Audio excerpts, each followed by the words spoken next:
विश्व गौरव देश नायक गरीबों के मसीहा नरेंद्र मोदी जी ये पंडित नेहरू जी के बराबर का रिकॉर्ड करते हुए तीसरी बार प्रधानमंत्री बने। जब माननीय मोदी जी शपथ लेने के लिए राष्ट्रपति भवन में 7:12 पे 7:12 पर राष्ट्रपति भवन में जब मोदी जी उतर के आए और मंच पर शपथ के लिए आगे बढ़ रहे थे तो हमें तो अपने ताड़ोबा के जंगल के शेर की याद आई। मोदी जी शेर के माफिक शपथ लेने के लिए आगे बढ़ रहे थे और हम भी अपने आप को सौभाग्यशाली समझ रहे थे कि तीसरी बार माननीय मोदी जी को प्रधानमंत्री बनते हुए शपथ लेते हुए वहां उपस्थित रहने का सौभाग्य हमें प्राप्त हुआ। बहुत लोगों के मन में यह भाव था कि माननीय मोदी जी फिर से इस देश के प्रधानमंत्री बन ना पाए। कोई अमेरिका से दुष्ट बुद्धि से देख रहा था, कोई चाइना से ये सोच रहा था कि अब मोदी जी प्रधानमंत्री नहीं बनेंगे। पाकिस्तान से भी कुछ लोग सोच रहे थे कि मोदी जी अगर प्रधानमंत्री बन गए तो हमारा क्या होगा। शोले के गब्बर सिंह जैसा डायलॉग आएगा कि पाकिस्तान तेरा क्या होगा। कह रहा था कि संविधान बदल देंगे, डर पैदा कर रहा था। कोई हमारे मुस्लिम भाइयों के बीच में जाकर यह प्रचार कर रहा था कि अगर मोदी जी आएंगे तो हमारे मुस्लिम भाइयों को कष्ट सहना पड़ेगा। हमारे आदिवासी भाइयों के मन में यह डर निर्माण करने का काम किया जा रहा था। कांग्रेस ने झूठे प्रचार की सीमा को तोड़ दिया था, लांघ लिया था और माननीय अमित शाह जी का एक वीडियो ऐसा बनाया तेलंगाना में कि जिसमें अमित भाई के ओठों से गलत और झूठे शब्दों को भर दिया कि आरक्षण निकाला जाएगा। सही तो यह झूठे प्रचार के आधार पे कांग्रेस ने देश में कुछ जगह जीती, मगर ये बात सही है कि पहले जिस दिन मतदान हुआ हमारे कुछ कांग्रेसी भाइयों के चेहरे पे कुछ चंद क्षण के लिए खुशी तो आई थी, मगर बाद में पता चला कि 2014 में 44, 2019 में 52 और अभी 99 इसकी टोटल भी मार ली तो भारतीय जनता पार्टी के 240 की बराबरी नहीं कर सकते। जनता ने भारतीय जनता पार्टी को और साथ में मित्र पक्षों को पूरा बहुमत दिया है और मेरा विश्वास है जब मोदी जी ने हमारा संबोधन करते हुए ये कहा कि 18वीं लोकसभा ऐसी लोकसभा है कि अभी तक जितने ऐतिहासिक निर्णय हुए होंगे उससे ज्यादा ऐतिहासिक निर्णय ये पंचवार्षिक में 2024 से 2029 तक होंगे। ये बात माननीय प्रधानमंत्री ने कही और ये भी हमारे लिए खुशी की बात है कि अगर मोदी जी ने पहले मंत्रिमंडल में अगर कुछ निर्णय किए तो पिछले समय 4 करोड़ जिनके खुद के निवास नहीं थे, जो आबूदाना ढूंढ रहे थे, मोदी जी ने 4 करोड़ लोगों को घर बनवा के दिए। मगर अभी जो लोग बचे हैं, पहले कैबिनेट में यह निर्णय किया गया कि अब 3 करोड़ मकान ये पंचवार्षिक में चाहे बल्हारशाह का हो या वाराणसी का हो, जो गरीब होगा, बेघर होगा, उसे घर दिया जाएगा। एक तरफ भारतीय जनता पार्टी एनडीए सरकार जो आश्वासन देती है उसे पूरा करती है, और दूसरी ओर कर्नाटक में पेट्रोल डीजल के भाव बढ़ाने का काम कांग्रेस के राज में शुरू हो गया। 3 रुपया 22 पैसे से चुनाव हो गए, और जो कांग्रेस के लोग जो चिल्ला रहे थे महंगाई महंगाई, अरे ये महंगाई तो लाई कांग्रेस आई ने। अब तो कर्नाटक में भी पैसे बढ़ गए।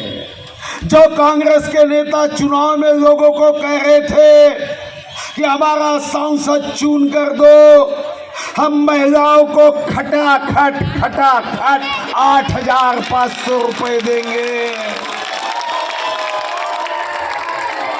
आप वोट तो डकार लिए, आप ऐसे 8,500 घटाघट हो गए। अरे आपने तो कागज दिया हाथ में, हमारे बहनों को कहा कि ये कागज आपके हाथ में हम दे रहे हैं।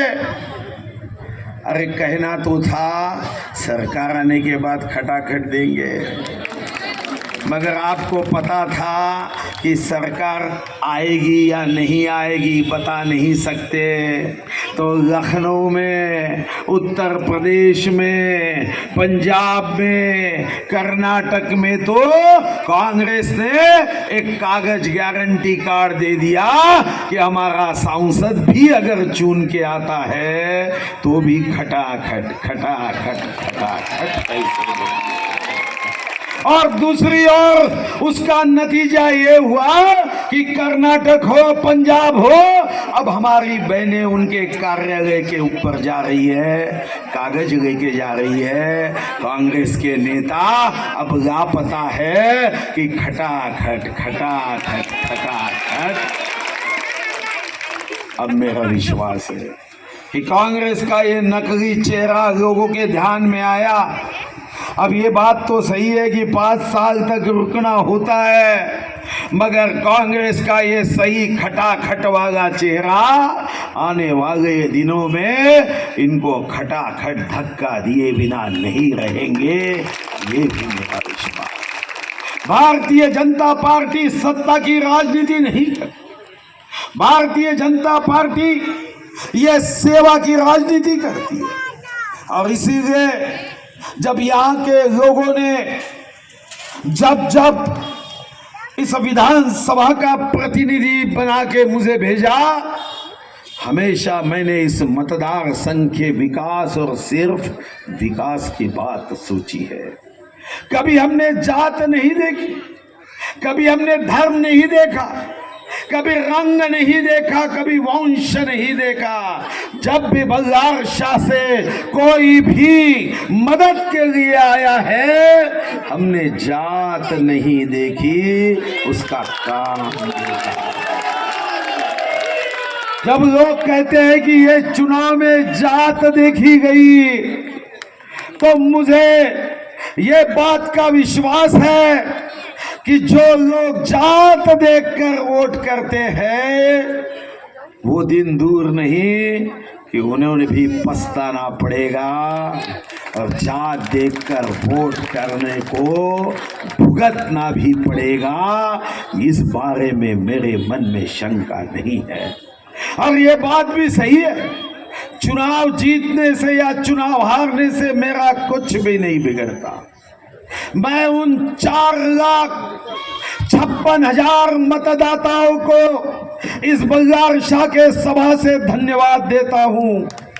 मैं उन्हें तहे दिल से आभार देता हूं कि जो 4,56,000 लोगों ने जाति के राजनीति के बाद भी झूठे प्रचार के बाद भी, संविधान का डर बताने के बाद भी, आरक्षण हटाने की झूठी अफवाहें फैलाने के बाद भी, खटाखट 8,500 रुपए देने की बात करने के बाद भी, जिन लोगों ने मुझे वोट दिया, जो वोट मेरे माध्यम से मोदी जी के लिए आशीर्वाद था, मैं हृदय से उनको धन्यवाद देता हूं। मैं उन्हें धन्यवाद देता हूं। बरसात आने के वजह से मैंने स्टेज पे बैठे हुए लोगों के नाम नहीं लिए, मगर महायुति के यहाँ मंच पर बैठे हुए सभी नेताओं को भी धन्यवाद देता हूं। उन सभी शिवसेना शिंदे गठ हो या राष्ट्रवादी अजित दादा गठ हो या आरपीआई आठवले गठ के कार्यकर्ता हो, आरपीआई जोगेंद्र कवाड़े जी के गठ के कार्यकर्ता हो, या हमारे महादेव जानकर जी के पार्टी के कार्यकर्ता हो, मैं सभी को धन्यवाद देता हूं कि हमारा एनडीए, हमारी महायुति परिवार के माफिक लड़ी है। और इसलिए मैं विश्वास के साथ आपको कह रहा हूं कि अब केंद्र में भी सरकार है। ये बात सही है कि जब मैं चुनाव के लिए खड़ा हुआ तब मध्य में संसद रेलवे कोच का कारखाना हम इस लोकसभा क्षेत्र में लाएंगे। मन में यह इच्छा थी कि आदिलाबाद में सेंट्रल यूनिवर्सिटी बनी है, सारलम्मा यूनिवर्सिटी, वैसी यूनिवर्सिटी हम चंद्रपुर में केंद्रीय विश्वविद्यालय की खोलेंगे। ये एक संकल्प था कि बल्लारशाह से मुंबई तक यहाँ जाते समय कई संकटों का सामना करना होता है, तो बल्लारशाह से मुंबई हो, बल्लारशाह से पूना हो, यहाँ से गाड़ी जाएगी और उसके लिए संसद में जनता के समस्याओं को रखते हुए यहाँ का आवाज बुलंद हम करेंगे। जो मूर्ति का एयरपोर्ट आज रुका हुआ है, केंद्र के माध्यम से एयरपोर्ट बनाया जाएगा। केंद्र के माध्यम से यहाँ पे सरकारी उद्योग लाए जाएंगे। चाहे नागपुर से हैदराबाद वंदे भारत ट्रेन हो, ऐसी कई बातें सोची थी, मगर शायद जनता को लगा कि सुधीर मुनगंटीवार इतनी मेहनत करता है, थोड़े आराम की भी आवश्यकता है।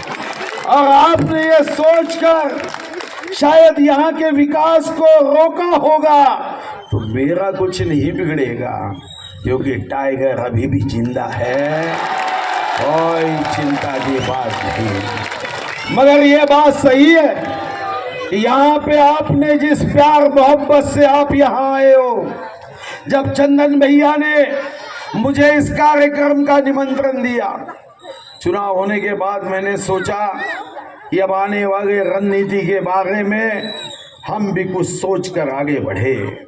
जब मायावी रूप लेकर, जब झूठे प्रचार के आधार पे सोशल मीडिया का निम्न स्तर निचले स्तर पर जाकर प्रचार करने के बाद अब हमें भी सोचना होगा कि मायावी रूप का जवाब ये मायावी लोगों को कैसे देना है, ये भी हमें सोचना होगा।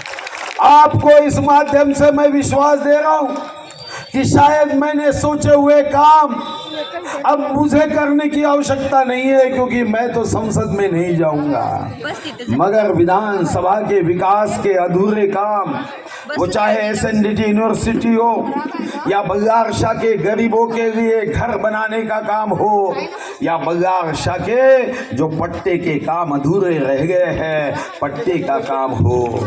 मैं कुछ दिन नहीं था तो बामनी प्रोटीन्स आगे नहीं बढ़ पाई, मगर आज आने के बाद पहला काम मैंने कुछ किया तो किसानों के पीक बीमा 30 जून तक देने का आज बैठक लेके निर्णय किया। और बामनी प्रोटीन्स ये मुख्यमंत्री के साथ बैठकर बामनी प्रोटीन्स को जो 1 महीना हो गया बंद हुआ, उस बामनी प्रोटीन्स को भी अगर कोई शुरू कर सकता है तो भारतीय जनता पार्टी का कार्यकर्ता। या हमारी बहनें बड़ी संख्या में है। चंदन भैया मुझे बता रहे थे कि रैली भी बहुत अच्छी निकली, लोगों का प्यार आज भी है और यही प्यार हमें ऊर्जा में बदलना है।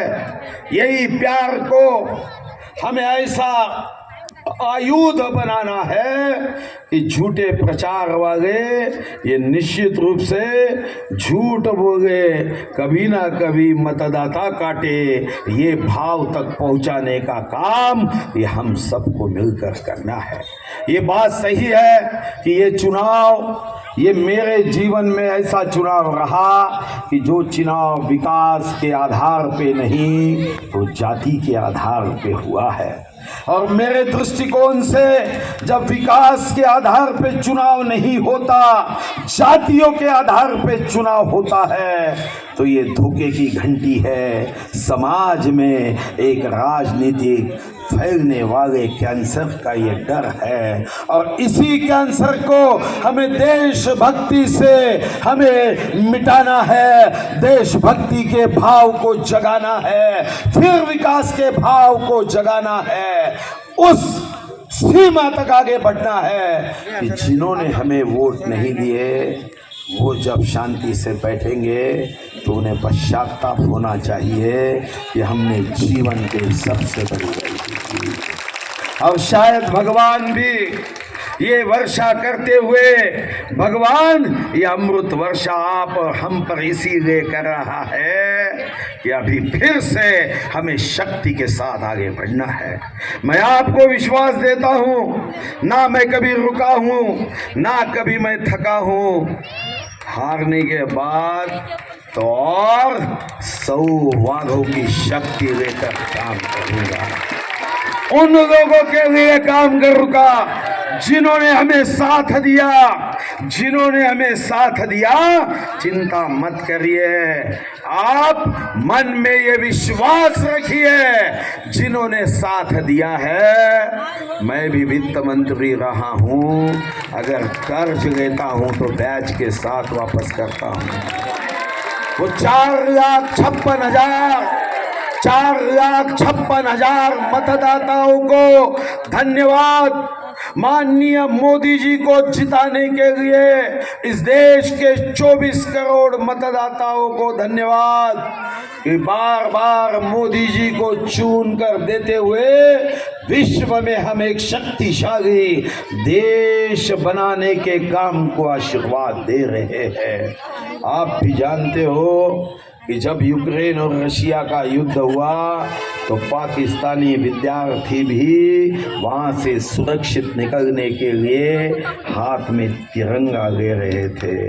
वो कोई पाकिस्तान का झंडा लेकर सुरक्षित नहीं निकल रहे थे, हाथ में हमारा तिरंगा लेकर वो सुरक्षित महसूस कर रहे थे। और हाथ का तिरंगा जब यूक्रेन का आर्मी का सैनिक देखता था तो वो भी सैल्यूट करता था और रशिया का सैनिक भी सैल्यूट करते हुए सीज फायर करता था।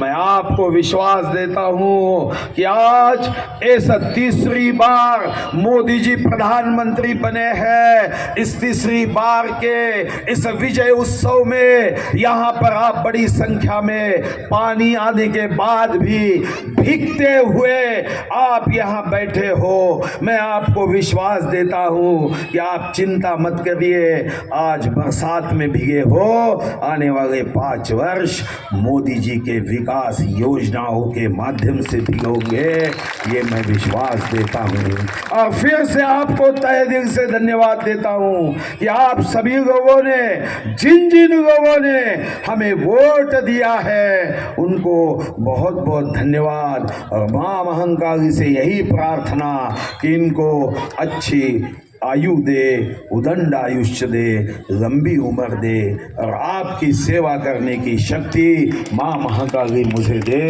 आपको बहुत बहुत धन्यवाद।